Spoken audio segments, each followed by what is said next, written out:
জীবনের কোনো কঠিন পরিস্থিতিতে বিশ্বনবী এই দোয়াটা করেনি। বিশ্বনবী বলেন, আমি আমার এই দোয়াটা স্পেশালি আমার গুনাহগার উম্মতের জন্য রেখে দিয়েছি। কিয়ামতের কঠিন ময়দানে আমার গুনাহগার উম্মত যখন বিপদে পড়ে যাবে, তাদেরকে বিপদ থেকে বাঁচানোর জন্য ওই দোয়াটা আমি প্রিজার্ভ করে দিয়েছি। চোখের পানি ছাড়লেন, 2 ফোঁটা পানি আল্লাহর কাছে সবচাইতে প্রিয়। এক হচ্ছে জেহাদের ময়দানে মুজাহিদের গা বেয়ে ঝরে পড়া রক্তের ফোঁটা, 2 হচ্ছে অনুতপ্ত বান্দার চোখের পানির ফোঁটা। নবী রাসূলদের পরিচয় এবং তাদের বৈশিষ্ট্য, এগুলো নিয়ে আমি আজকে আলোচনা করব এবং নবী রাসূলদের জীবনী থেকে আমাদের আসলে শিক্ষা কি, লেসনটা কি, কি লেসন আমরা নিতে পারি, এই টপিকটা নিয়ে আলোচনা করব। টপিকটা কি সবার কাছে ক্লিয়ার? প্রথমে আমরা উদ্ধার করবার চেষ্টা করি যে কেন আল্লাহ এত রাসূল পাঠালেন পৃথিবীতে, এর কারণটা কি? এর উত্তরটা আল্লাহ তাআলা খুব চমৎকার ভাবে সূরা নিসার 165 নম্বর আয়াতে আলোকপাত করেছেন, যে আয়াতটা দিয়ে আমি আলোচনা শুরু করেছি। আল্লাহ তাআলা বলছেন, রুসুলান মুবাশশিরিন ওয়া মুনজিরিন লিআল্লা ইয়াকুনা লিন-নাসি আলাল্লাহি হুজ্জাতুন বা'দা রুসুল ওয়া কানা আল্লাহু আজিজান হাকীমা। অর্থাৎ আমি রাসূলগণকে সুসংবাদদাতা এবং সতর্ককারী রূপে পৃথিবীতে প্রেরণ করেছি। রিপিট, আমি আবারও বলছি। আল্লাহ বলেন, আমি এই পৃথিবীতে রাসূলদেরকে সুসংবাদদাতা এবং সতর্ককারী রূপে পৃথিবীতে প্রেরণ করেছি, যাতে করে রাসূল আগমনের পরে আল্লাহর বিরুদ্ধে মানুষের আর কোনো অজুহাত না থাকে।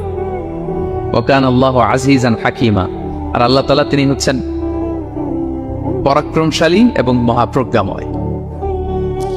তাহলে উদ্দেশ্য আল্লাহ তাআলা ক্লিয়ার করলেন, কেন তিনি রাসূল পাঠালেন, যাতে মানুষের অজুহাত না থাকে। আল্লাহ তাআলা যদি রাসূল পৃথিবীতে বাণীবাহক হিসেবে প্রেরণ না করতেন, মানুষরা বলতো, আল্লাহ আখিরাত বলে যে একটা কথা আছে, এটা তো আমি বুঝি নাই। আল্লাহ মৃত্যুর পরে যে আবার জীবিত হইতে হবে, এটা তো আমি শুনি নাই।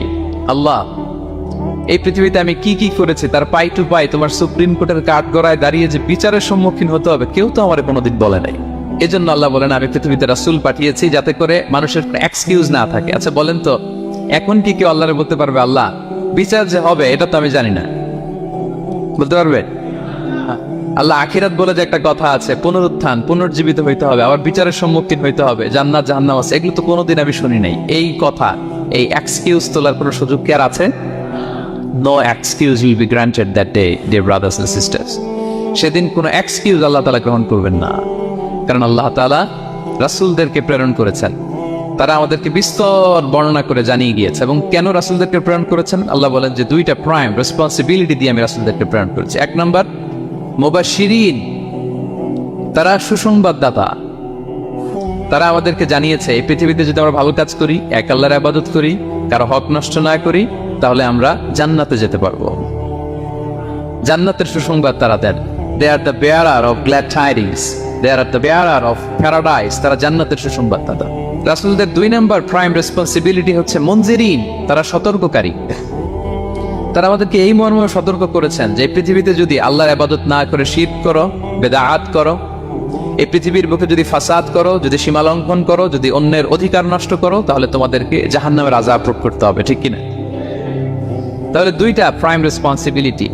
রাসূলরা হচ্ছেন মুবাশশিরিন, সুসংবাদদাতা, জান্নাতের সুসংবাদ দিয়েছেন। তারা ভালো কাজ করলে জান্নাতে যাওয়া যাবে। পাশাপাশি তারা হচ্ছেন সতর্ককারী। কিসের সতর্ককারী? জাহান্নামের ব্যাপারে সতর্ককারী। এই পৃথিবীতে ফাসাদ করলে, আল্লাহ তাআলার অবাধ্য হলে জাহান্নামে যেতে হবে। এবং রাসূল পাঠানোর মধ্য দিয়ে আল্লাহ তাআলা এক্সকিউজ দেওয়ার সুযোগ বন্ধ করে দিয়েছেন। কোন এক্সকিউজ আর দেয়া চলবে না।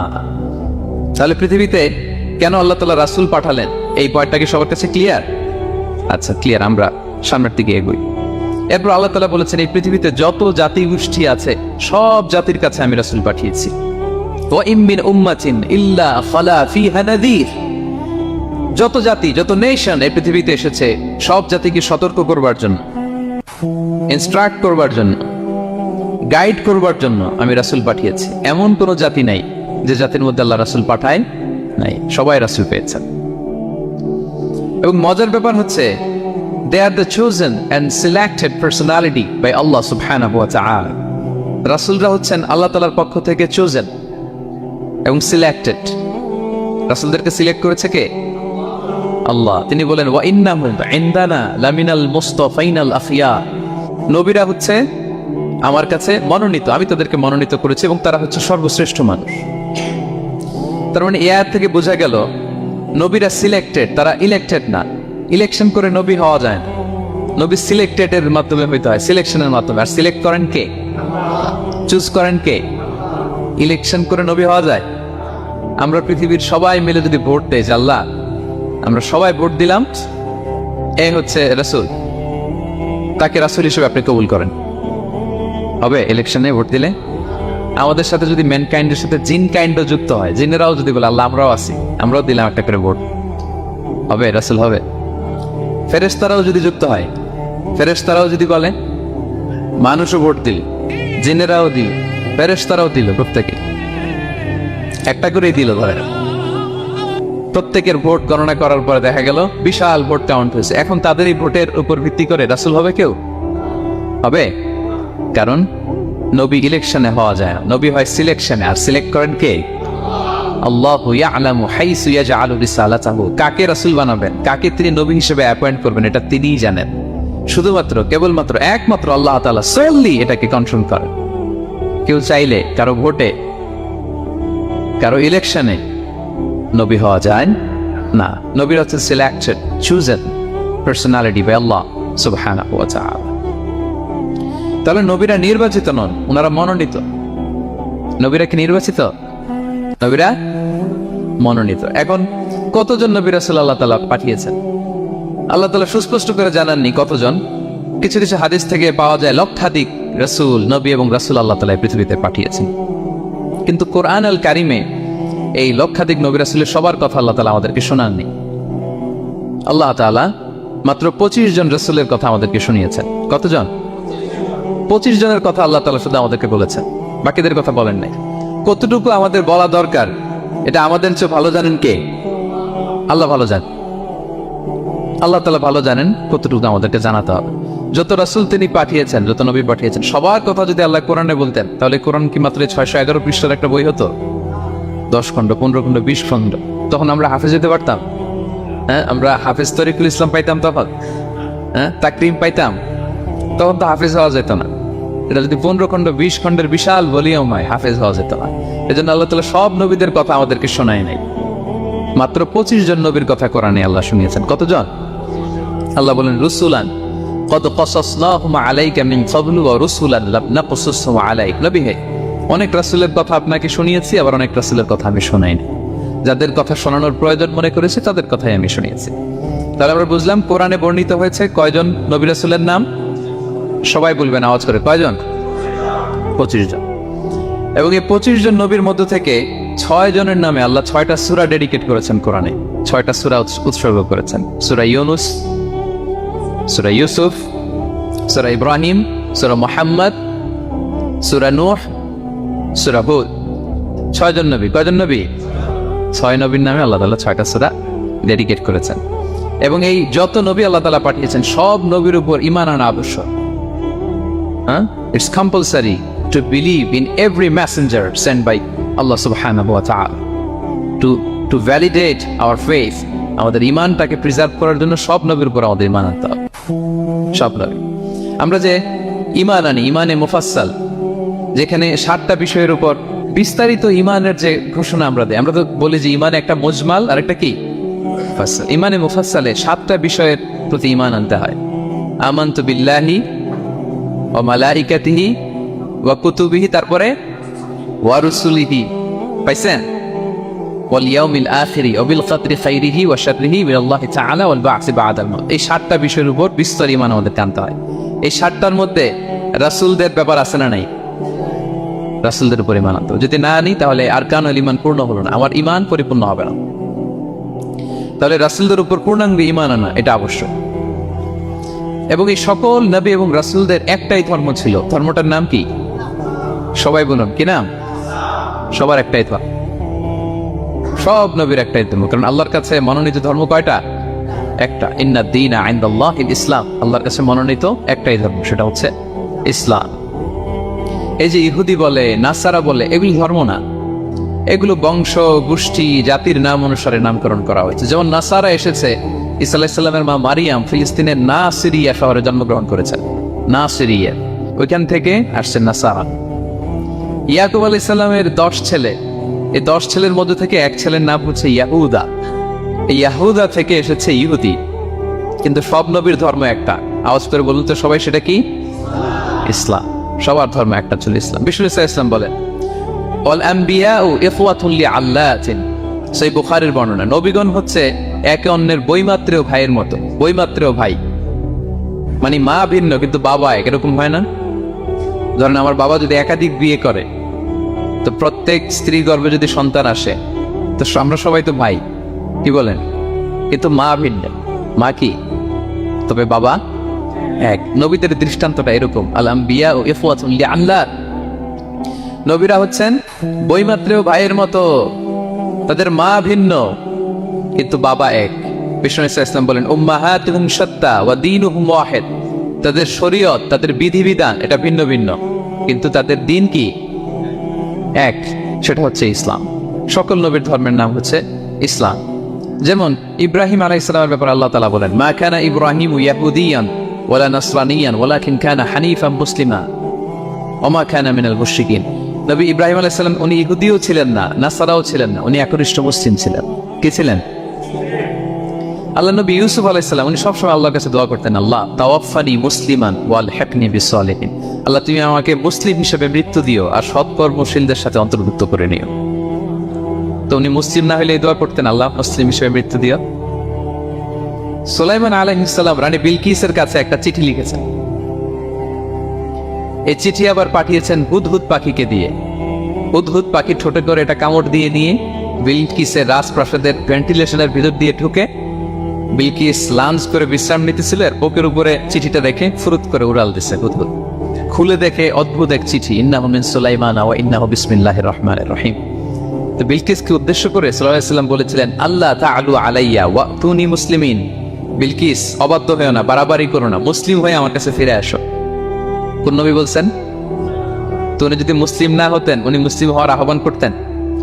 প্রিয় ভাইরা, তাহলে সব নবীর ধর্ম একটা, সেটা কি? ইসলাম। সব নবী একই ধর্মের অনুসারী ছিলেন। এ পর্যায়ে আমরা কমন প্রফিটিক ফিচার্স, 10টা কমন ফিচার আছে যেটা সব নবীদের ক্ষেত্রে প্রযোজ্য। সব নবীদের ক্ষেত্রে এই ফিচারগুলো পাওয়া যায়। এই 10টা কমন ফিচার নিয়ে আলোচনা করবো ইনশাআল্লাহ। এই 10টা কমন ফিচারের 1 নম্বর হচ্ছে আল ওয়াহি। সকল নবীকে আল্লাহ তাআলা ওহী পাঠিয়েছেন, রেভেলেশন, প্রত্যাদেশ। ওহী মানে সিক্রেট মেসেজ, যেটা নবী শোনে আর আল্লাহ জানে, দুনিয়ার মানুষ এটা শোনে। নবীরা বললে কেবল শোনে। সুবহানাল্লাহ। সব নবীকে আল্লাহ এই ওহীটা পাঠিয়েছেন। জিবরাইল আলাইহিস সালাম মারফত ওহী পাঠিয়েছেন, অথবা সরাসরি কিতাব পাঠিয়েছেন, কিংবা সহিফা পাঠিয়েছেন। আল্লাহ তাআলা ইরশাদ করছেন ইন্না আওহাইনা ইলাইকা কামা আওহাইনা ইলা নূহি ওয়ান নাবিয়িনা মিন বা'দ। নবী নূহ আলাইহিস সালামের পরে সব নবীদের কাছে আমি যেমনি ওহী পাঠিয়েছি, আপনার কাছেও আমি এভাবে ওহী পাঠিয়েছি। সব নবীদের কাছে আমি এভাবে ওহী পাঠিয়েছি। সূরা বাকারার শুরুতে মুত্তাকিদের সংজ্ঞা দিতে যে আল্লাহ তাআলা বলেন ওয়াল্লাযীনা ইউমিনুনা বিমা উনজিলা ইলাইকা ওয়া মা উনজিলা মিন ক্বাবলিক ওয়া বিল আখিরাতি হুম ইউকিনুন, মানে নবী হে, মুত্তাকি তো তারা যারা আপনার উপর যে কিতাব নাজিল হয়েছে এটার উপরও ঈমান আনে, ওয়া মা উনজিলা মিন ক্বাবলিক, এর আগে যত কিতাব নাজিল হয়েছে তার উপরও ঈমান আনে। তা আমরা যদি শুধু কোরআনের উপর ঈমান আনি হবে? তার আগে যত কিতাব, আসমানি কিতাব নাজিল হয়েছে এগুলোর উপরও ঈমান আনার দরকার আছে না নাই? বলেন বলেন। তাওরাতের উপর ঈমান, জাবুর, ইনজিল, সুহুফে ইব্রাহিম ও মূসা, সবগুলোর উপর ঈমান আনতে হবে। তো এই ওহীগুলো আল্লাহ তাআলা নাজিল করেছেন। তাহলে 1 নাম্বার কমন ফিচার হচ্ছে আল্লাহ তাআলা ওহী পাঠিয়েছেন, সব নবীকে ওহী দিয়েছেন। 2 নাম্বার ফিচার হচ্ছে same language of the people. নবীকে আল্লাহ তাআলা যেই জাতিগোষ্ঠীর কাছে পাঠিয়েছেন তিনি ওই জাতির ভাষাতেই কথা বলেছেন। ধরেন মালয় এলাকাতে যদি আল্লাহ নবী পাঠান আর ওই নবী যদি আরবিতে কথা বলে, তা আমাদের মালয়েশিয়ান ভাইরা বুঝবে? আচ্ছা, আরব দেশে যদি আল্লাহ একজন নবী পাঠান, ওই নবী ধরেন যে ম্যান্ডারিনে কথা বলে, চাইনিজ ভাষায়, আরবরা বুঝবে? চায়নাতে ধরেন আল্লাহ তাআলা এক নবী পাঠালো, সে ওখানে যে হিন্দি ভাষায় কথা বলে, চাইনিজ লোকেরা বুঝবে না। তাহলে যেই জাতির কাছে আল্লাহ পাঠাইছেন ওই জাতির ভাষা দিয়ে আল্লাহ নবীকে পাঠাইছেন। সুবহানাল্লাহ। আল্লাহ তাআলা ইরশাদ করেন ওয়ামা আরসালনা মির রাসূলিন ইল্লা বিলিসানি কওমিহি লিউবাইয়িনা লাহুম। আল্লাহ তাআলা যত রাসূল পৃথিবীতে প্রেরণ করেছেন, বিলিসানি কওমি, যে জাতির কাছে প্রেরণ করেছেন ওই জাতির ভাষায় প্রেরণ করেছেন, যাতে করে নবীর কথা এরা বুঝে। নবীরা এসেছেন বাণী বাহক হয়ে। এখন এই বাণী যদি বুঝতে না পারে তাহলে কাজ হবে? এজন্য প্রত্যেক নবীকে আল্লাহ তাআলা যেই জাতির কাছে পাঠিয়েছেন ওই জাতির ভাষায় পাঠিয়েছেন। 3 নাম্বার হচ্ছে সকল নবীকে আল্লাহ তাআলা very good standard of character দিয়েছেন। চারিত্রিক দৃষ্টিকোণ থেকে অতুলনীয় ছিল এক একজন নবী। পা থেকে মাথা পর্যন্ত কালো দাগ ফেলার মতো কিছু ছিল না। আল্লাহু আকবার। মাসুম ছিলেন। আহলুস সুন্নাহ ওয়াল জামাআর আকীদা হচ্ছে প্রত্যেক নবী ছিলেন মাসুম, কোনো গুনাহ করেন নাই, নিষ্পাপ প্রতিটা নবী। সর্বোত্তম চরিত্র দিয়ে আল্লাহ তাআলা, অনুপম চরিত্র দিয়ে আল্লাহ তাআলা তাদেরকে পাঠিয়েছেন। আল্লাহ তাআলা বলেন, ওয়া ইন্নাকা লাআলা খুলুকিন আযীম, and verily you are on a very good standard of character. নবী হে, আপনি চমৎকার একটা ক্যারেক্টারের উপর প্রতিষ্ঠিত। আপনার আচরণের মতো, ক্যারেক্টারের মতো আচরণ অতুলনীয়, পৃথিবীতে দ্বিতীয়টা খুঁজে পাওয়া যায় না, ঠিক কিনা? কারণ নবীরা যদি মডেল নন, তাদের আচরণ যদি ভালো না হয়, তাহলে মানুষ কি তাদেরকে গ্রহণ করবে? মানুষ তো তাদের কাছ থেকে শিখবে, জানবে। তো জন্য তাদের আচরণ চমৎকার হওয়ার দরকার আছে না? নেই? চমৎকার আচরণ, চমৎকার চারিত্রিক মাধুর্য দিয়ে আল্লাহ তাআলা পৃথিবীতে এক একজন নবীকে প্রেরণ করেছেন। সব নবীরা ভেরি গুড স্ট্যান্ডার্ড অফ ক্যারেক্টারের অধিকারী ছিল।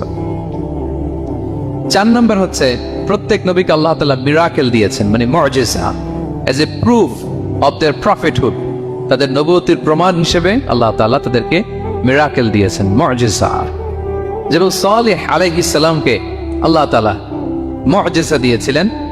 তার জাতির কাছে যখন তিনি দাওয়াত দিলেন, তারা বলল, সালেহ তুমি যে নবী এটা আমরা বুঝবো কি করে?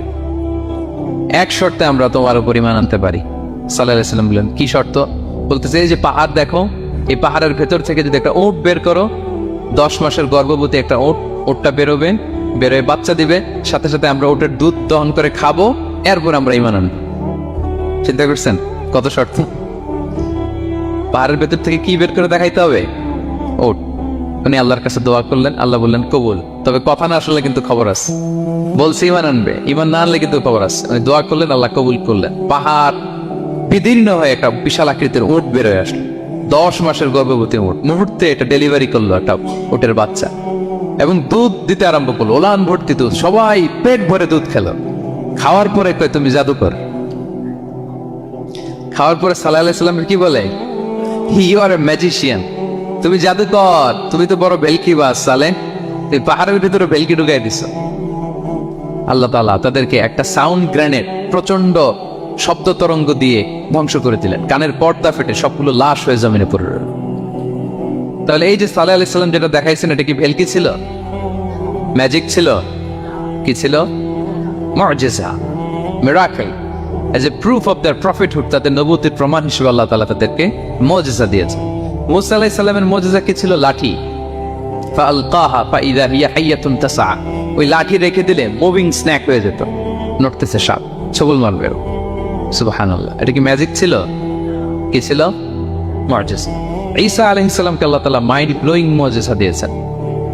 অন্ধ ব্যক্তির চোখে হাত বুলিয়ে দিলেই দৃষ্টিশক্তি ফিরে পেত। ধবল রোগী, কুষ্ঠ রোগীর গায়ে টাচ করে দিলে স্কিন পরিষ্কার হয়ে যেত। মৃত ব্যক্তিকে দাঁড়াতে বললে মুহূর্তে দাঁড়িয়ে যেত। কুম বিইযনিল্লাহ, আল্লাহর আদেশে দাঁড়াও বললে লাশ জীবিত হয়ে দাঁড়িয়ে যেত। বেলকিবাজি ছিল এটা? কি ছিল? বিষ্ণু ঈসা ইসলাম দাওয়াত দিচ্ছেন কুরাইশদেরকে, ওরা মানে না। বিষ্ণুনবী পাগল পড়া, বললেন, আচ্ছা বলো কুরাইশের লোকেরা কি বললে বিশ্বাস করবে যে আমি সত্য নবী? কি বললে বিশ্বাস করবে? তারা বলল, মুহাম্মদ ওই যে আকাশের চাঁদ, এটা 2 ভাগ করে দেখাইতে বললে বিশ্বাস করবো তুমি সত্য নবী। কি আবদার দেখছেন? হ্যাঁ, নবীদেরকে পেয়ে মামুর বাড়ির আবদার নিয়ে আসছিল এক এক জাতিগোষ্ঠী। বলে, মুহাম্মদ আকাশের জল জলে চাঁদটাকে যদি তুমি 2 ভাগ করে দেখাতে পারো, তবেই বুঝবে তুমি নবী। বিষ্ণু ঈসা আল্লাহর কাছে দোয়া করলেন, আল্লাহ বলেন, ঠিক আছে। ইখতারাবাতিস সাআতু ওয়ানশাক্কাল কমার ওয়া ইন ইয়ারাউ আয়াতান ইউরিদু ওয়া ইয়াকুলু সিহরুম মুস্তামির। বিষ্ণুনবী সাব্বাবা, এই আঙ্গুলের নাম কি? ইবহাম, সাব্বাবা, ওয়ুসতা, বিনসার, খিনসার।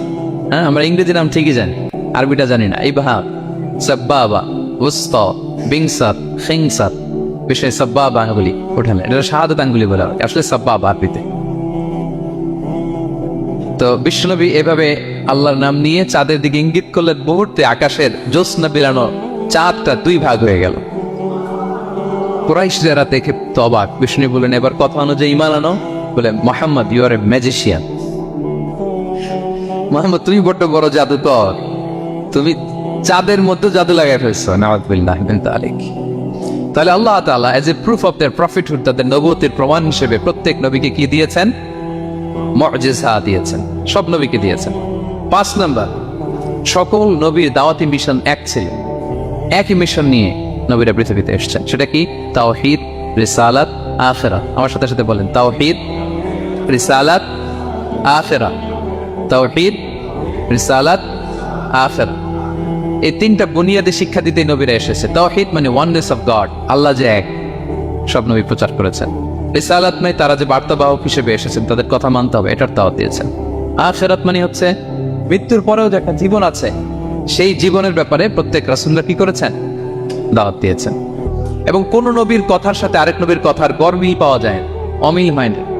আচ্ছা বলেন তো, কখনো কি হয়েছে কোন এক নবী এসে বলছে যে মৃত্যুর পরে একটা জীবন আছে, আরেক নবী এসে বলছে না, মনে হয় নাও থাকতে পারে? বলছে? এক নবী এসে বলছে আমাদের স্রষ্টা আল্লাহ তাআলা তিনি একজন, আরেকজন বলছে না একজন না, 2-3 জন হতে পারে। এক নবী এসে বলছে ভালো করলে জান্নাত, খারাপ করলে জাহান্নাম, আরেক নবী এসে বলছে না, জান্নাত জাহান্নাম বলতে কিছু নাই। হয়েছে? হয়েছে? কোন নবীর কথার সাথে কোন নবীর কথার কোনো বৈপরীত্য নাই, কারণ প্রত্যেক নবীরা মন গড়া কিছু বলতেন না। ওমা ইয়ান্তিকু আনিল হাওয়া ইন হুয়া ইল্লা ওয়াহয়ুন ইউহা। নবীরা কথা বলতেন একটা হেডকোয়ার্টার থেকে তথ্য পেয়ে। ওই হেডকোয়ার্টারটা কার? ওই হেডকোয়ার্টার থেকে যে ইনফরমেশন আসতো সেটার আলোকে নবীরা কথা বলতেন, বানিয়ে কিছু বলতেন। সব নবীরা দাওয়াত দিয়েছেন, ইয়া কওমি ইবুদুল্লাহ মা লাকুম মিন ইলাহিন গায়রু। হে আমার জাতির লোকেরা, এক আল্লাহর ইবাদত করো, আল্লাহ ছাড়া অন্য কারো ইবাদত করো না। সব নবীরা বলেছেন ইন্নী লাকুম রাসূলুন আমিন, নিশ্চয় আমি তোমাদের কাছে বিশ্বস্ত রাসূল হিসেবে প্রেরিত হয়েছে। সব নবীরা বলেছেন ইয়াউমা লা তামলিকু নাফসুন লিনাফসিন শাইআ ওয়াল আমরু ইয়াউমা ইযিল লিল্লাহ। এমন এক দিনের মুখোমুখি হতে হবে কেউ কারো উপকার করতে পারবে না। নেতা কর্মীর উপকারে আসবে না, কর্মী নেতার উপকারে আসবে না, পীর সাহেব মরিদের উপকারে আসবে না, মরিদ পীর সাহেবের উপকারে আসবে না, হাজবেন্ড ওয়াইফের কিছু করতে পারবে না, ওয়াইফ হাজবেন্ডকে কিছু করে দিতে পারবে না। দিনটা বড্ড ভয়ঙ্কর। সব নবীর এই 3টা দাওয়াত দিয়েছেন, তাওহীদ, রিসালাত, আখিরাত। তার মানে সব নবীর দাওয়াতি মিশন এক অভিন্ন দাওয়াতি মিশন নিয়ে তারা পৃথিবীতে এসেছেন। 6 নাম্বার, এই পৃথিবীতে যত রাসূল এসেছে, নবী এসেছে, তারা প্রত্যেকে মানুষ ছিলেন। কি ছিলেন? নাকি জিন ছিল? ফেরেশতা? প্রেরিত সব নবীরা কি ছিল? মানুষ ছিল। মক্কার কুরাইশরা বলতো মালি হাযা রাসূলি ইয়াকুলু আত-তাআমা ওয়া ইয়ামশি ফিল আসওয়াক। ব্যাপার কি, মুহাম্মদ আবার কেমনে রাসূল হয়? আমরাও বাজারে যাই, উনিও যায়, আমরাও বিয়ে করি, উনিও বিয়ে করে, আমাদেরকে মারলে কাটলে লাল রক্ত, ওনারও রক্ত বেরোয়। তো তারা চাচ্ছিল, তারা বলতেছিল যে মানুষ না দিয়ে আল্লাহ যদি ফেরেশতা পাঠাইতো নবী হিসেবে, তাইলে না ভালো হইতো। তালবাহান, এটার কি বলে? ফেরেশতা পাঠালে কি বলতো জানেন? ফেরেশতা পাঠালে বলতো ফেরেশতাদের তো ক্ষুধা লাগে না, এরা বুঝবে কি আমাদের কষ্ট? ফেরেশতাদের তো জৈবিক চাহিদা নাই, এরা কেমনে বুঝবে? ফেরেশতাদের তো খারাপ কাজ করার প্রবণতা, টেন্ডেন্সি নাই। আমাদের যে কষ্ট, দুঃখ, ফিলিং, সেটা তো ফেরেশতারা বুঝে না। ফেরেশতারা কেমনে আমাদের নবী হয়? এটা বল, ঠিক কি না? তালবাহানা বলে কেমন রাসূল, আমরা যা করি তাই করেন। আল্লাহ বলেন সব নবীকে আমি মানুষ হিসেবে প্রেরণ করেছি। বিশ্বস্ত ইসলাম বলেন ইন্নামা আনা বাশারুম মিসলুকুম, নিশ্চয় আমি তোমাদের মতোই মানুষ। তোমাদের মতোই কি মানুষ, তবে পার্থক্য হচ্ছে ইউহা ইলাইয়া, আমার কাছে ওহী আসে, প্রত্যাদেশ আছে আল্লাহ তাআলার পক্ষ থেকে। তাহলে 6 নম্বর যেই কমন ফিচার আমরা জানলাম, আল্লাহর পাঠানো সবগুলো নবী এবং রাসূল তারা কি ছিলেন? সবাই বলুন, তারা কি ছিলেন? মানুষ ছিলেন। 7 নম্বর কমন ফিচার হচ্ছে আল্লাহর পাঠানো সব নবী এবং রাসূলরা ওনারা পুরুষ ছিলেন। কি ছিলেন? কোন নবী কি নারী ছিল বলেন তো? হ্যাঁ, নারী নবী আছে? নাই। নবী হওয়ার জন্য ম্যাসকুলিনিটি শর্ত, পুরুষ হওয়া শর্ত। কারণ নবীকে অনেক বড় বড় জিনিসের নেতৃত্ব দিতে হবে, মাঝে মাঝে মিলিটারি তৈরি করতে হবে, লিডারশিপ লাগবে, যুদ্ধ পরিচালনা করতে হবে। নারীদের পক্ষে এটা সম্ভব? কঠিন। আমাদের বোনদের অনেক ধরনের দুর্বলতা আছে, তাদের মাসিক কিছুদিন তারা আল্লাহর আদেশে অসুস্থ থাকে, ঠিক কিনা? পিরিয়ড তাদের চলে, ওই সময় সালাত পড়তে পারে না, অনেক প্রতিবন্ধকতা তাদের আছে। বাচ্চা যদি ধারণ করে পেটে 9 মাস, ওনারা অসুস্থ। শেষের মাসগুলোতে তো কঠিন, জটিল অবস্থা। বাচ্চা ডেলিভারির পরেও 40 দিন ব্লিডিং আসে না নাই? তাহলে অনেক ধরনের জটিলতা আল্লাহ তাআলা ওনাদের দিয়েছেন। এজন্য আল্লাহ তাআলা নবুয়তের গুরু দায়িত্ব, এটার জন্য আল্লাহ তাআলা পুরুষদেরকে সিলেক্ট করেছেন। আলহামদুলিল্লাহ বলেন। তাহলে যত নবী এবং রাসূল পৃথিবীতে এসেছিল ওনারা পুরুষ ছিল। আল্লাহ বলেন ওয়ামা আরসালনা মিন ক্বাবলিকা ইল্লা রিজালান নূহি ইলাইহিম, নবী হে মুহাম্মদ আপনার আগে যত নবী এবং রাসূলকে আমি পৃথিবীতে প্রেরণ করেছি তাদেরকে পুরুষ হিসেবে প্রেরণ করেছি, কোন নারীকে আমি নবুয়তির মর্যাদা দেই নাই। 8 নাম্বার, প্রত্যেক নবীকে আল্লাহ তাআলা একটা গ্রুমিং, একটা ট্রেনিং সেশনের মধ্য দিয়ে নিয়েছেন। সেটা কি? সেটা হচ্ছে সবাইকে আল্লাহ তাআলা শেফার্ড হিসেবে কাজ দিয়েছিলেন, রাখাল হিসেবে। পৃথিবীর সব নবীরা ছাগল চড়াতেন, সব, আদম আলাইহিস সালাম থেকে শুরু করে বিষ্ণু আলাইহিস সালাম পর্যন্ত। সুবহানাল্লাহ পড়বেন না? বিষ্ণু আলাইহিস সালাম বলেন মা বাআসাল্লাহু নাবিয়্যান ইল্লা রাআল গনাম, আল্লাহ এমন কোন নবী পাঠায় নাই যেই নবী ছাগল চড়ায় নাই, সব নবী।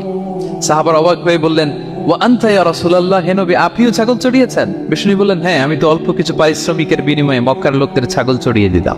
সুবহানাল্লাহ। কেন সব নবীকে দিয়ে আল্লাহ ছাগল চড়ালেন? এই ট্রেনিং সেশন, গ্রুমিং সেশন কেন? কারণ ছাগলকে একসাথে বসানো কঠিন। ছাগল একটু কি বলে, একটু টেরা টাইপের প্রাণী, কথা শুনতে চায় না। ধরেন যে সারা সপ্তাহ আপনি খুব ব্যস্ত, একদিন সুযোগ পাইছেন সপ্তাহে যে আজকে আমি ফ্রি আছি, যাই পুকুরে যাই, আমিও গোসল করি, ছাগলটারও গোসল করাই। এটা ধরে যদি এখন পুকুরের দিকে টান দেন, কি করবে? পা দুইটা এমন শক্ত করে মাটিতে ধরে রাখবে, আপনি যত টানবেন ওর ঘাড়ের চামড়া ছিঁড়ে যাচ্ছে, তারপরেও আসে না। তারপর ছাগলগুলোর একসাথে রাখা কঠিন, একটা নেচে ওদিকে যায়, আরেকটা লাফ দেয় এদিকে, আরেকটা ওইদিকে। এদেরকে যদি কেউ একত্রিত করতে পারে তাহলে এই জাতিকে, মানব জাতিকে একত্রিত করা তার জন্য একেবারে সহজ, পানিভার, ঠিক কিনা? এজন্য আল্লাহ এই মানব গোষ্ঠীর উপর লিডারশিপ কায়েমের আগে ছাগল চড়িয়েছেন। এবং যারা মরুভূমিতে ছাগল চড়ায়, যে শেফার্ড গুলো, যেই রাখালগুলো, তাদের অনেক শক্তিশালী হইতে হয়। গায়ে শক্তি না থাকলে ছাগল চড়ানো যায় না, কিন্তু লাঠি নিয়ে হই হই করে পিছনে দৌড়াইতে হয়, নেকড়ের ছোবল থেকে ছাগলগুলোকে রক্ষা করতে হয়, বাঘ নেকড়ে এগুলো থেকে বাঁচাইতে হয়।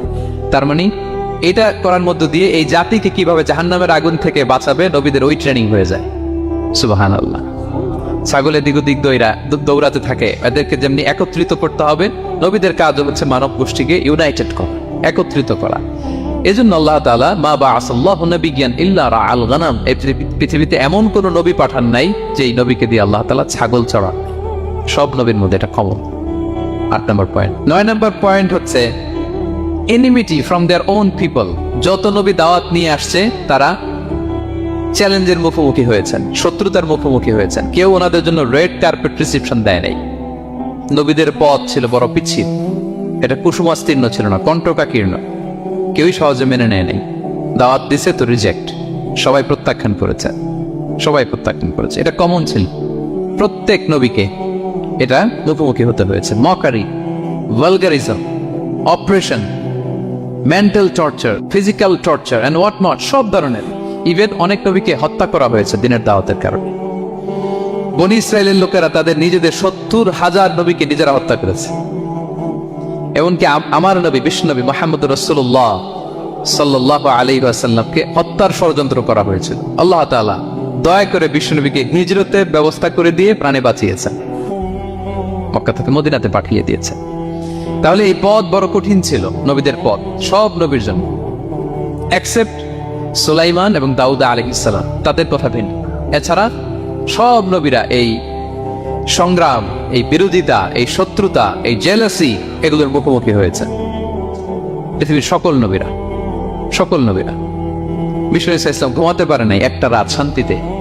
বিষ্ণুর বায়োগ্রাফি যদি আপনি পড়েন, জীবনে যদি পড়ে দেখেন, প্রত্যেকটা নবীর জীবনে এই কষ্টকর মুহূর্তগুলো ছিল। শত্রুতা সব নবীকে বহাতে হয়েছে। বিষ্ণু ইসলামের কাছে যখন প্রথম নাজিল হলো ইকরা বিসমি রাব্বিকাল্লাযী খালাক, সূরা আলাকের প্রথম কয়টা আয়াত? 5 আয়াত নিয়ে কোরআনের ভারে নতুন রেভেলেশন পেয়ে বিষ্ণুনবী কাঁপতে আরম্ভ করলেন। কাঁপতে কাঁপতে জ্বর এসে গেল বিষ্ণুনবীর গায়ে, নিচে নেমে আসলেন। খাদিজা রাদিয়াল্লাহু তাআলা আনহাকে বললেন সাম্মিলুনি সাম্মিলুনি, আমাকে কম্বল চাপা দাও, আমার খুব শীত লাগছে, আমার জ্বর এসে গিয়েছে। কাঁপতে লাগলেন বিষ্ণু ইসলাম। খাদিজা রাদিয়াল্লাহু তাআলা আনহার এক চাচাতো ভাই ওয়ারাকা ইবনে নওফল ছিল ইনজিল কিতাবের পণ্ডিত। খাদিজা রাদিয়াল্লাহু তাআলা আনহা বিষ্ণুকে নিয়ে চাচাতো ভাইয়ের কাছে গেলেন, যে বলেন ভাই ওরাকা দেখেন তো মুহাম্মদ কি বলে, সে কি দেখছে, কি নিয়ে আসছে, কাঁপতেছে আর বলতেছে আমি মরে যাব, আমাকে কম্বল চাপা দাও। ওরাকা বললেন মুহাম্মদ কে এসেছিল বলতো? বিষ্ণু জিবরাইল ইসলামের বর্ণনা দিলেন। কি বলেছে বলতো? 5 আয়াতের বর্ণনা বিষ্ণু ইসলাম দিলেন। তখন বিষ্ণু ইসলামের কথা শুনে ওয়ারাকা বলল, তোমার কাছে যে এসেছে ওয়াহুয়ান নামুস, মানে জিবরিল, সে সব নবীদের কাছে এসেছে। মুহাম্মদ, তুমি নবী হবা। তুমি কি হবা? তুমি নবী হবা, আখিরি নবী হবা তুমি। যে তোমার কাছে এসেছে সে সব নবীদের কাছে ওহি নিয়ে এসেছিল। আর জেনে রাখো মুহাম্মদ, তোমার এলাকার লোকেরা একদিন তোমাকে এলাকা থেকে বের করে দিবে। ভবিষ্যৎবাণী করতেছিলেন। বিশ্বনবী বললেন, আওয়া মুখরিজিয়াহুম, আমার ভাই বেরাদার, আমার জ্ঞাতি গোষ্ঠীর লোকেরা আমার এলাকা ছাড়া করবে? ফারাকা বললেন, হ্যাঁ। লাম ইয়াতি রাজুলুন ফাত্তু বিমিসলি মা জিতা বিহি ইল্লা উদিয়া। তোমার মতো এরকম রিসালাতের দায়িত্ব নিয়ে যারাই কোনো জাতির কাছে এসেছে তাদের সাথে এরকম শত্রুতা করা হয়েছে। বিশ্ব ইসলাম সেদিনের কথা শুনে, ওয়ারাকার কথা শুনে অবাক হয়েছিলেন। তাহলে সব নবীদের ক্ষেত্রে 9 নম্বর কমন বৈশিষ্ট্য হচ্ছে তাদেরকে বাধার সম্মুখীন হতে হয়েছে। এখনো যারা নবীদের পথে চলবে বা চলে তাদের জীবনে বাধা বিপত্তি আছে না নাই? হ্যাঁ, তারা জেনে বুঝেই এই পথে এসেছে, তারা হিসাব মিলিয়েই এই পথে নেমেছে। এজন্য বাধা বিপত্তি চ্যালেঞ্জ কোনো মুমিনকে তার রাস্তা থেকে সরাতে পারে না, ঠিক কিনা বলেন? এক চুলো নড়াতে পারে। এটা নবীদের পথ, এটা নবীওয়ালা কাজ। এখানে জুলুম থাকবে, এখানে বাধা বিপত্তি থাকবে, এখানে চ্যালেঞ্জ থাকবে। এই পথটা সোজা, সিরাতুল মুস্তাকিম। যদি শেষ মাথায় যাওয়া যায়, ডাইরেক্ট জান্নাতুল ফিরদাউস। আলহামদুলিল্লাহ। তাহলে সব নবীরা বাধার সম্মুখীন হয়েছে। 9টা কমন ফিচার গেল। 10 নম্বর, দ্য লাস্ট কমন ফিচার, পৃথিবীর সব নবীরা ইন্তেকাল করেছেন, আর কোন নবী আসবেন? আসবে? পৃথিবীর সব নবীরা মারা গিয়েছেন, কিন্তু আলামুল বারজাখে, বারজাখের জগতে নবীরা জীবিত। আই রিপিট, আমি আবারও বলি, প্রত্যেক নবী তার কবরে জীবিত আলামুল বারজাখে।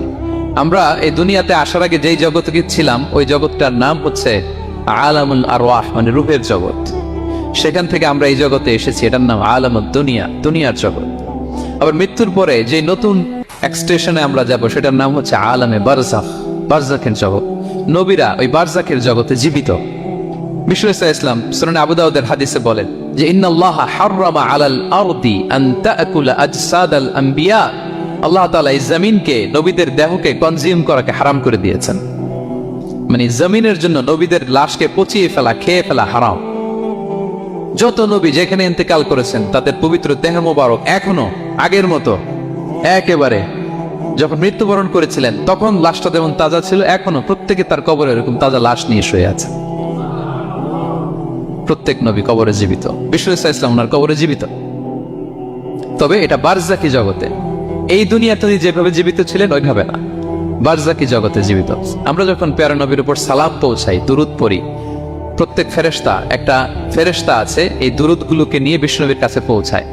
আপনার বাবার নাম, আপনার নাম বলে ফেরেশতা বলে যে অমুকের ছেলে অমুক আপনাকে সালাম দিয়েছে। বিষ্ণুনবী কবর থেকে নিজে ওই সালামের উত্তর বলে, কারণ বিষ্ণু ইসলাম বারজাকের জগতে তিনি জীবিত। হায়াতুন নবী, বারজাকের জগতে তিনি জীবিত। আরেক হাদিসে বিষ্ণু ইসলাম বলেন, আল আম্বিয়া ওয়া আহইয়াউন ফি কুবুরিহিম ইউসাল্লুন, নবীরা তাদের কবরে জীবিত, সেখানে তারা সালাত আদায় করে। নবীরা তাদের কবরে কি করে? সালাত আদায় করে। তাহলে এই 10টা হচ্ছে কমন ফিচার্স এন্ড প্রফিটস। সব নবীদের মধ্যে এই বিষয়গুলো পাওয়া যায়। সর্বশেষ পয়েন্ট হচ্ছে lessons from the life of the profits. এত নবী রাসূল আল্লাহ তাআলা আমাদের হেদায়েতের জন্য পাঠালেন, তাদের জীবনী থেকে আমাদের জন্য শিক্ষা কি, লেসন কি, এটা জানার দরকার আছে না নাই? বলেন, কি লেসন আমরা নিব? অনেক লেসন আছে। আমি সংক্ষিপ্ত পরিসরে 2-1টা বলি। আমি আমার মিজানুর রহমান আজহারি ভেরিফাইড ইউটিউব চ্যানেলে প্রফেট সিরিজ নামে একটা সিরিজ করেছে, 25 পর্বের। কোরআনে কয়জন নবীর নাম উল্লেখ হয়েছে? আর আমার চ্যানেলে কয় পর্ব? তার মানে 25 জন নবীর ব্যাপারে আমি ওয়েল ডকুমেন্টেড ম্যানারে একাডেমিকলি আলোচনা করেছি। আপনারা শুনবেন, আপনাদের জন্যই করেছি, শুনবেন আপনারা। এবছর 21শে বইমেলায় আপনারা শুনেছেন আমার একটা বই প্রকাশিত হয়েছে, বইয়ের নাম হচ্ছে জেগে ওঠো আবার। এটা আমি নিজে লিখেছি। আরেকটা বই 6 খণ্ডের আমি সম্পাদনা করেছি, সেটা হচ্ছে ছোটদের নবী রাসূল। বইটার নাম কি? ছোটদের নবী রাসূল। সত্যায়ন প্রকাশন থেকে 6 পর্বের খুব চমৎকার গ্রাফিক্যাল ইউজার ইন্টারফেস দিয়ে আপনার সোনামণিরা, বাচ্চারা তারা জেনে যাবে যে তাদের আসল আইকন কারা, তাদের আসল সুপার হিরো কারা, তাদের অনুসরণীয় অনুকরণীয় ব্যক্তিত্ব হবে কারা। এই বইটা লিখতে, সম্পাদনা করতে আমাদের অনেক চ্যালেঞ্জ আমরা ফেস করেছি, কারণ এটা আপনাদের জন্য লিখছি কাদের জন্য? বাচ্চাদের জন্য। আমি বাচ্চাদেরকে গল্প শোনাচ্ছি এরকম একটা ভাব নিয়ে লিখেছি। আমি বারবার ভেবেছি যে আমার ছোট্ট মেয়েটাকে যদি আমি শোনাই, ওকে বুঝাইলে ও কিভাবে বললে বুঝবে। গল্পের মতো করে খুব রস দিয়ে আনন্দ দিয়ে প্রতিটা বাক্য এভাবে সাজানো হয়েছে। 6 খণ্ডের ছোটদের নবী রাসূল সিরিজ, যদি সুযোগ হয় আপনারা সংগ্রহ করবেন। বড়দের নিয়েও আমরা নবী রাসূলদের উপর আমাদের সামনে কাজ আসবে, আমরা জানাবো। তো আজকের এই কায়েত ফাউন্ডেশন বাংলাদেশের প্রোগ্রামের সর্বশেষ যে পয়েন্টটা আপনাদের সামনে আমি উপস্থাপন করতে চাই, সেটা হচ্ছে lessons from the life of the prophets. নবী রাসূলদের জীবনী থেকে আমাদের জন্য কি শিক্ষা। 25 জন নবীকে কভার করা সম্ভব হবে না। আমি সেখান থেকে মাত্র 7 জন নবীর জীবনী থেকে 7টা শিক্ষা 7 মিনিটে বলে আমরা শেষ করে দেব ইনশাআল্লাহ বিইذنিল্লাহ। প্রথমে আমরা শুনবো সাইয়েদনা আদম আলাইহিস সালামের জীবনী থেকে শিক্ষা। পৃথিবীর প্রথম নবী কে ছিল বলেন তো? আদম আলাইহিস সালাম। আমরা যেমনি আমাদের শৈশব ছিল, কৈশোর ছিল, যৌবন, তারপর বার্ধক্যের দিকে যাচ্ছি, ওনার কিরকম ছিল? আদম আলাইহিস সালামের শৈশব ছিল না? ছিল? কৈশোর ছিল? কনফিউশনে পড়ে গেছে। ছিল? ছিল না। মজার ব্যাপার হচ্ছে ওনার শৈশব কৈশোর ছিল না, ওনাকে আল্লাহ সৃষ্টি করতে যুবক করে সৃষ্টি করছে। সুবহানাল্লাহ, এত আসতে কেন? সৃষ্টি করতেই যুবক, 60 হাত লম্বা। কয় হাত? 60 হাত লম্বা করে তৈরি করছেন আদম আলাইহিস সালামকে। আপনারাও যারা জান্নাতে যাবেন 60 হাত লম্বা হয়ে ঢুকবেন, 33 বছরের যুবক হয়ে ঢুকবেন। 80 বছর বয়সে মারা গেলেও কত বছর বয়সে ঢুকবেন? গালে কোনো দাড়ি থাকবে না। এই দুনিয়ায় দাড়ি রেখে নেন, ওখানে দাড়ি ছাড়া উঠবেন একেবারে কোনো জুরদা মুরদা ও আপনা ও সালাসা ওয়া সালাসিন। 33 বছরের তাগড়া ইয়াং সুপারস্টার হয়ে জান্নাতে ঢুকবো আমরা। তো আদম আলাইহিস সালামকে আল্লাহ প্রথম নবী করে পৃথিবীতে পাঠালেন। ওনাকে জান্নাতে সব খাইতে বললেন যে সব খাও, একটা গাছের কাছে যেও না। কিন্তু শয়তান সে তার মিশন নিয়ে আসে। সে আদম আলাইহিস সালামকে ভুলভাল বোঝালো, আদম আর হাওয়াকে, যে একটা কাজ করো, আল্লাহ তাআলা তোমাকে না করছে কেন জানো? আল্লাহ তো চায় না তুমি জান্নাতে থাকো, আল্লাহ চায় তোমাদেরকে দুনিয়াতে পাঠাই দিবে। তো তুমি যদি এই গাছের ফল খেয়ে ফেলো, আল্লাহ আর দুনিয়াতে পাঠাইতে পারবে। কিন্তু আল্লাহ চায় তোমাদেরকে কই পাঠাবে? কিন্তু যদি গাছের ফল খেয়ে ফেলো আর পাঠাইতে পারবে না। এজন্য আল্লাহ নিষেধ করছে গাছের ফল খায় আমার। চিন্তা করছেন? উল্টা, পুরো উল্টোটা বুঝাইছে। তো ভুল করে সাইয়েদনা আদম আলাইহিস সালাম হাওয়া আলাইহিস সালাম খেয়ে ফেলছেন এই ফল। খাওয়ার পরেই আল্লাহ তাআলা পাঠাই দিলেন পৃথিবীতে, যাও জমিনে যাও, এই জান্নাতে আর থাকা যাচ্ছে না। কাঁদতে আরম্ভ করলেন আদম আর হাওয়া আলাইহিস সালাম। কাঁদতে কাঁদতে অনুতপ্ত হয়ে আল্লাহর কাছে দোয়া করলেন। তো পুরো আদম আলাইহিস সালামের জিন্দেগির সবচেয়ে বড় শিক্ষা হচ্ছে রিপেন্টেন্স, অনুতপ্ত হওয়া। কি হওয়া? অনুতপ্ত হওয়া। আমরা ভুল করব, কুল্লুকুম খাত্তাউন, আমরা সবাই পাপী। সবাই কি পাপী? কে পাপ করি না? আমরা সবাই পাপী। কিন্তু মনে রাখবেন, আমাদের পাপ যত বড় হোক, আল্লাহর রহমতের দরিয়া তার চাইতেও বড়, অনেক বড়। তিনি দয়াময়, তিনি মেহেরবান, তার দয়ার শেষ নাই, তার মায়ার শেষ নাই। তার রহমতের দরিয়া যে কত বড় আপনি কল্পনাও করতে পারবেন না। শয়তান আর আমাদের মধ্যে পার্থক্য হচ্ছে, শয়তান পাপ করে পাপে অটল থাকে, কিন্তু বিশ্বাসীরা পাপ করার সাথে সাথেই ক্ষমা চায় কার কাছে? এটা হচ্ছে আদম আলাইহিস সালামের জীবনী থেকে আমাদের জন্য সবচেয়ে বড় লেসন। সাইয়েদনা আদম আলাইহিস সালাম উনি ভুল করে যখন বুঝতে পারলেন, অনুতপ্ত হলেন, চোখের পানি ছাড়লেন। 2 ফোঁটা পানি আল্লাহর কাছে সবচাইতে প্রিয়। এক হচ্ছে জিহাদের ময়দানে মুজাহিদের গা বেয়ে ঝরে পড়া রক্তের ফোঁটা, 2 হচ্ছে অনুতপ্ত বান্দার চোখের পানির ফোঁটা। অনুতপ্ত বান্দা নিজের ভুল স্বীকার করে মাথাটা নিচু করে চোখের পানি ছেড়ে দিয়ে যখন আল্লাহর কাছে কাঁদে, তার চোখের পানি চোখ বেয়ে নাকের ডগা বেয়ে জমিনে ড্রপ করার আগেই আল্লাহ তার সব গুনাহ মাফ করে দেয়।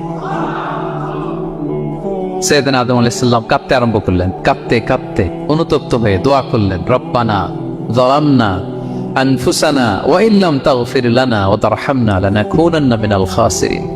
রব্বানা, হে আমাদের রব, যালামনা আনফুসানা, আমরা আমাদের নফসের উপর জুলুম করেছি, ভুল করেছি, অন্যায় করেছি, অপরাধ করেছি। ওয়া ইল্লাম তাগফির লানা, আল্লাহ তুমি যদি ক্ষমা না করো, তুমি যদি মাফ না করো, লানাকুনান্না মিনাল খাসিরিন, আল্লাহ আমরা ধ্বংস হয়ে যাব, আমরা ক্ষতিগ্রস্ত হয়ে যাব, আমরা লুজার হয়ে যাব।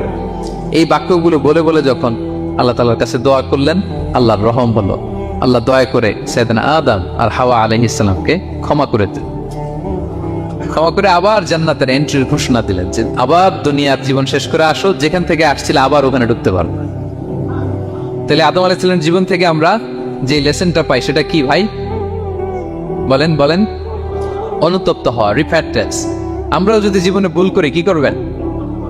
ভুলের উপর অটল থাকবেন, অনড় থাকবেন, একগুঁয়ে ধরে বসে থাকবেন, সীমা লঙ্ঘন করবেন? আমরা ক্ষমা চাইব। কার কাছে ক্ষমা চাইব? ক্ষমা দেওয়ার জন্য তিনি বসে থাকেন। শেষ রাতে আল্লাহ প্রথম আসমানে চলে আসেন।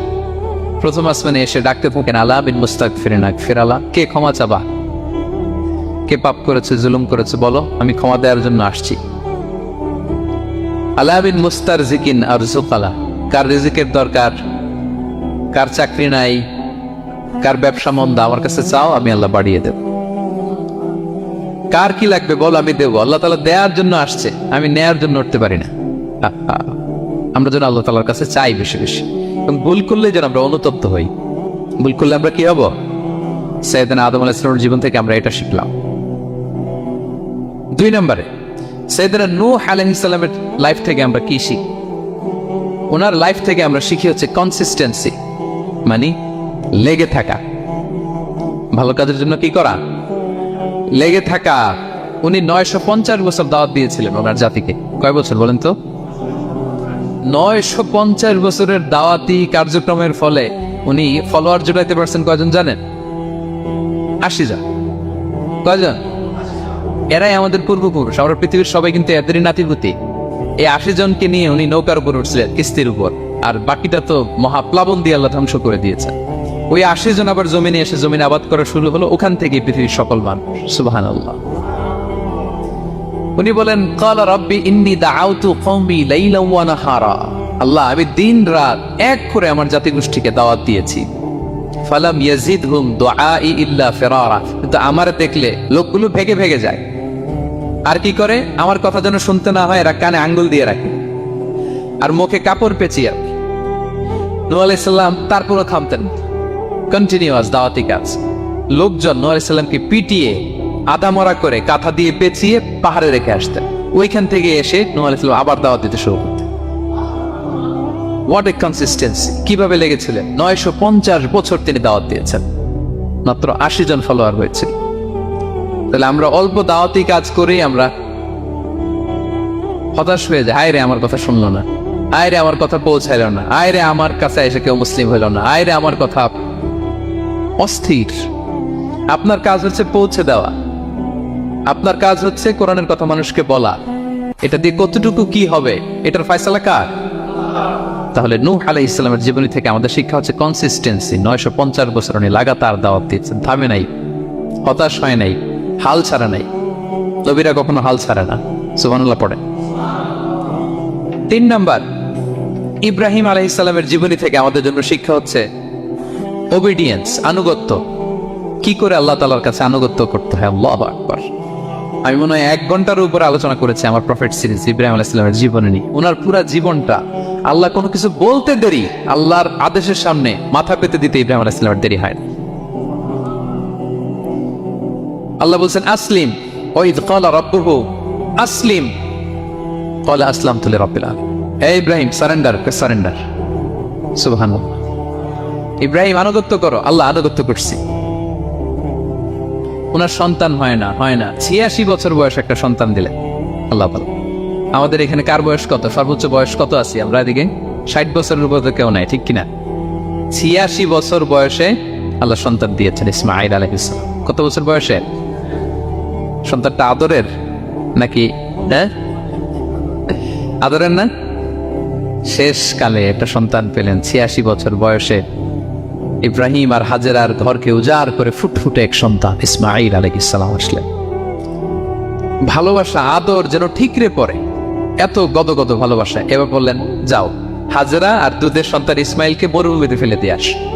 বলতে দেরি, রেখে আসতে দেরি নেই। এটাই হচ্ছে ইব্রাহিম আলাইহিস সালামের আনুগত্য। দুধুমরু প্রান্তরে হাজেরা আর ইসমাইল আলাইহিস সালামকে রেখে আসলেন, চলে আসলেন। বুকটা ফেটে চৌচির। 86 বছর বয়সে একটা দুধ সন্তান পেলাম, দুধের বাচ্চা, আমার স্ত্রী সহ মরুভূমিতে রেখে আসে। রেখে আবার থাকাও যাবে না, যাও তুমি ফিলিস্তিনে, এরা থাকবে মক্কায়, মরুভূমির মাঝখানে। পরে আল্লাহ জুরহুম কওমের মাধ্যমে এদেরকে পানি, জামজাম, অনেক কিছু দিলেন। লম্বা ঘটনা, ওদিকে যাচ্ছে। এরপর হৃদয় যখন ফেটে চৌচির হয়ে যায়, তখন আল্লাহ তাআলা বলেন, ঠিক আছে যাও, যা একটু ছেলেরা দেখে আসো। এবার যে দেখে ছেলেরা আরো মায়া লাগে, কারণ একটু বড় হয়েছে তো, এবার দৌড়াইতে পারে, হাঁটতে পারে। সুবহানাল্লাহ পড়ে। এবার যখন দৌড়াইতে পারে, হাঁটতে পারে, আব্বু আব্বু বলে ডাকতে পারে, মায়াটা যখন একটু গাঢ় হয়েছে, আল্লাহ বলে এবার ছেলেরা জবাই করে। দেখছেন কি পরীক্ষা? 86 বছর বয়সে সন্তান পেল, রেখে আসলো মরুভূমিতে, একটু বড় হইল, দেখা করতে গেল, এবার বলে জবাই করো।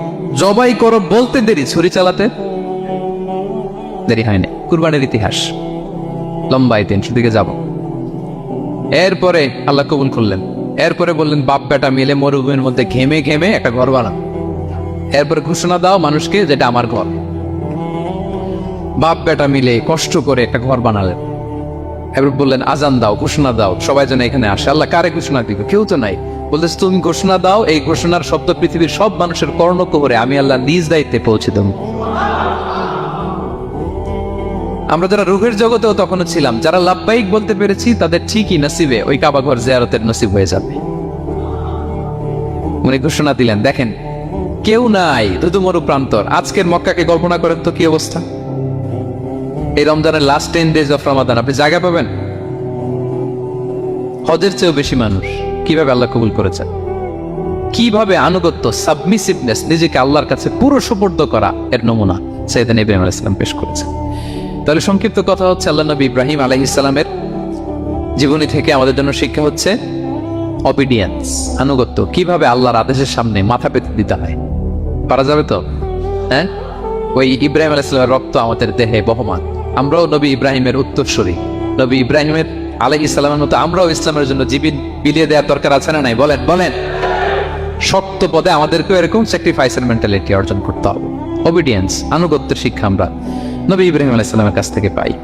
4 নম্বর, ইয়াকুব আলাইহিস সালাম, ওনার জীবনী থেকে শিক্ষা হচ্ছে পেশেন্স, ধৈর্য। আমাদের অনেকের ধৈর্য নাই, আমরা অস্থির, অল্পতে ধৈর্য হারাই ফেলি। ধৈর্য এমন একটা গাছ, এই গাছের সারা গায়ে অনেক কাঁটা, কিন্তু এই গাছের ফল বড্ড মিষ্টি।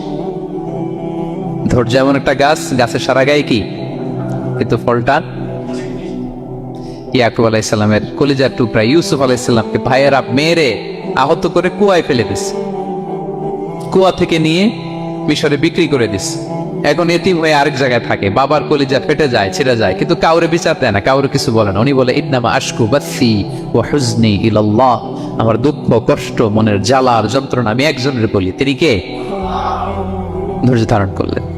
প্রাপ্তবয়স্ক অবস্থায় ওনার ছেলে বানিয়ামিন, তাকেও হারালেন। আবার বলে আমি কাউরে বিচার দিই না, একজনের বলে, তিনি কে?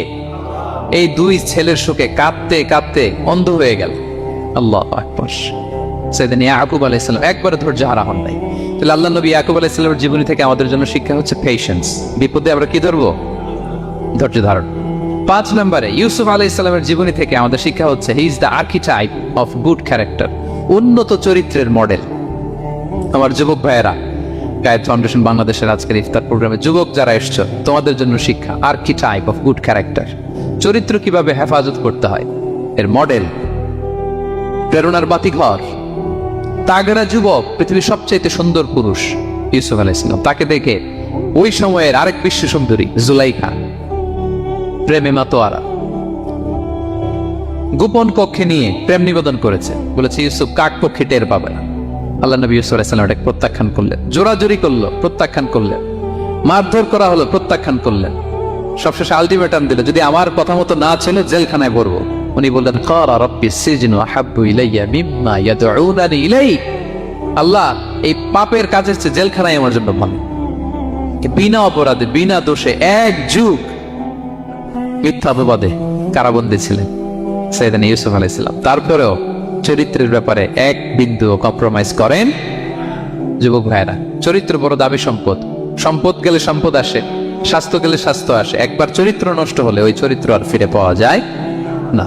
সাইয়েদনা ইউসুফ আলাইহিস সালামের জীবনী থেকে আমাদের শিক্ষা হচ্ছে চরিত্রকে কিভাবে প্রিজার্ভ করতে হয় এটা।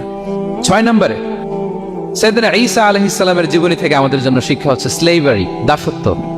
কারণ আমরা সবাই গোলাম একজনের, বলতো কার গোলাম?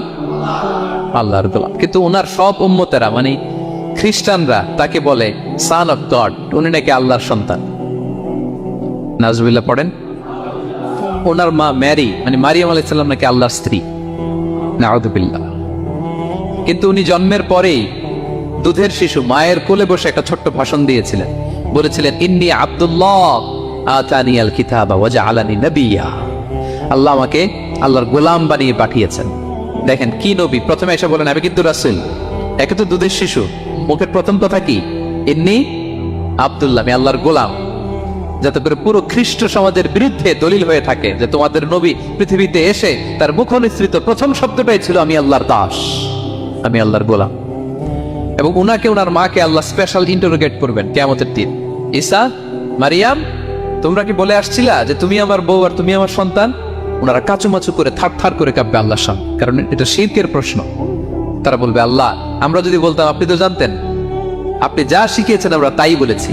আল্লাহ জানেন যে উল্টাপাল্টা কিছু বলে নাই, তারপরেও কোটি কোটি মানুষের সামনে এত বিশাল জনগোষ্ঠী কেন এই নবীকে আল্লাহর সন্তান বললো? আল্লাহ তাআলা ঈসা আলাইহিস সালামকে ছাড়বেন, জিজ্ঞেস করবেন, তিনি বলবেন আল্লাহ আমি যে তোমার গোলাম এটার দাওয়াত দিয়েছি, আর আজীবন গোলামের মতোই ছিলাম। ঈসা আলাইহিস সালাম কৃষকের সাথে, মজুরের সাথে, কুলির সাথে, ধোপাতের সাথে বন্ধুত্ব করেছিলেন। সমাজের নিচু শ্রেণীর লোকেরা ছিল তার ফলোয়ার। আল্লাহু আকবার। তাহলে সাইয়েদনা ঈসা আলাইহিস সালামের জীবনী থেকে আমরা শিখলাম আমরা সবাই আল্লাহর গোলাম, আল্লাহর দাস।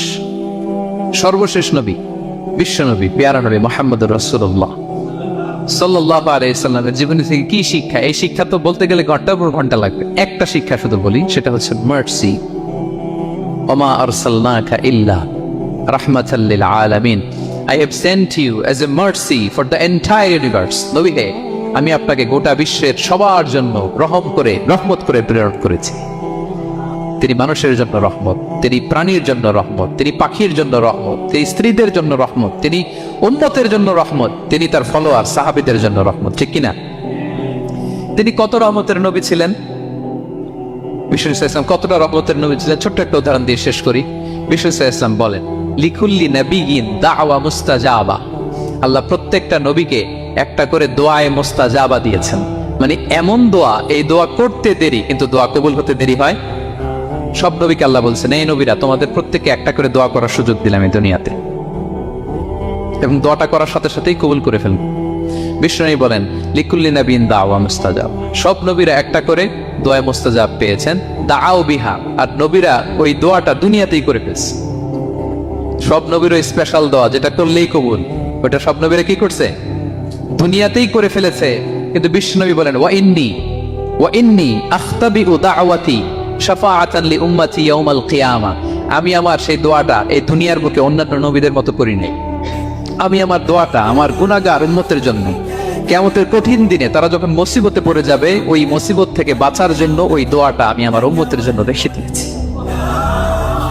ওয়া ইন্নী আখতাবিউ দাওয়াতি শাফাআতান লি উম্মতি ইয়াউমাল কিয়ামা, সব নবীরা এই দোয়াটা করেছে, দুনিয়াতেই কবুল হয়ে গিয়েছে। কিন্তু বিষ্ণু বললেন আমি চাইলে এই দোয়াটা করতে পারতাম। তায়েফের ময়দানে বিষ্ণুনবী ওই দোয়া করলে বিষ্ণুনবীর গা দিয়ে রক্ত ঝরে না। কুরাইশদের সাথে বিষ্ণুনবীর 3 বছর জেল খাটা লাগে না। মদিনাতে বিষ্ণুনবী অনেক না খেয়েছিলেন, পেটে পাথর বেঁধেছিলেন, দোয়া করলে জান্নাত থেকে খাবারের বস্তা চলে আসতো, মুহূর্তেই কবুল। জীবনের কোনো কঠিন পরিস্থিতিতে বিষ্ণুনবী এই দোয়াটা করেনি। বিষ্ণু বলেন আমি আমার এই দোয়াটা স্পেশালি আমার গুনাহগার উম্মতের জন্য রেখে দিয়েছি। কিয়ামতের কঠিন ময়দানে আমার গুনাহগার উম্মত যখন বিপদে পড়ে যাবে, তাদেরকে ওই বিপদ থেকে বাঁচানোর জন্য ওই দোয়াটা আমি প্রিজার্ভ করে দিয়েছি। বিষ্ণু ইসলাম আমার জন্য এই দোয়াটা রেখে দিয়েছে। প্রিয় ভাইয়েরা, এই দোয়াটা আপনার জন্য রেখে দিয়েছেন। বিশ্বনবী দোয়াটা আমাদের জন্য রেখে দিয়েছেন। চাইলে এই দুনিয়াতে এই দোয়াটা করতে পারতেন, করেন নাই। সব নবীরা করে ফেলেছেন। এজন্য বিশ্বনবীকে বলা হয়েছে ওমা আরসালনাকা ইল্লা রাহমাতাল লিল আলামিন, নবী হে, I have sent you as a mercy for the entire universe, গোটা বিশ্বের জন্য আপনাকে আমি রহমত করে প্রেরণ করেছি। আপনি রহমতের নবী, আপনি দয়ার নবী, মায়ার নবী। বিশ্বনবীর জীবনী থেকে শিক্ষা হচ্ছে আমরাও যেন আমাদের অধীনস্থ যারা আছে তাদের প্রতি যেন রহমদিল হই, আমরা আমাদের প্রতিবেশীদের প্রতি যেন রহমদিল হই, আমরা আমাদের ফ্যামিলির সদস্যদের প্রতি যেন রহমদিল হই। এই মার্সি, এই দয়া মায়ার ছোঁয়া যেন বিষ্ণুনবীর উম্মত হিসেবে আমাদের হৃদয়েও থাকে। সবাই পড়ি আমিন। তাহলে সম্মানিত সুধী, নবীদের এই লাইফ লেসন থেকে আমরা যেগুলো শিখলাম, এগুলো আমাদের জীবনে বাস্তবায়নের দরকার আছে না নাই? বলেন বলেন। বেশি বেশি নবীদের জীবন চর্চা করবেন তো? প্রফেট সিরিজের যে লেকচারগুলো আপনাদের জন্য রেখেছি আপনারা শুনবেন তো? সবাই ছেলে মেয়েদেরকে নবীদের জীবনী শেখাবেন তো? তারাই হচ্ছে আমাদের রিয়াল হিরো, তারাই হচ্ছে সুপার হিরো, দে আর আওয়ার আইকন। এবং আমাদের হেদায়েতের জন্য তাদেরকে আল্লাহ তাআলা আমাদের কাছে পাঠিয়েছেন নবী হিসেবে, রাসূল হিসেবে। নবীরা যেই পথে চলেছেন, যে